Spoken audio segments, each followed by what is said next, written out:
إيه إيه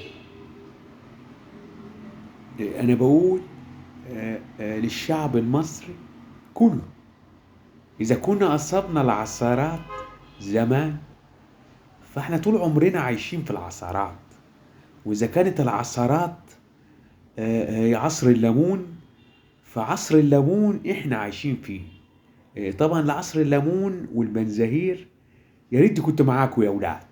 السادات بيقول لكم الأزمات كلها جاية، لكن مش دلوقتي. الحرب سخنة نار، لكن اقتصادنا زفت. يمكن يزداد زفتنا، لا، حسب الحرب ما تتحرك. طلعت نزلت.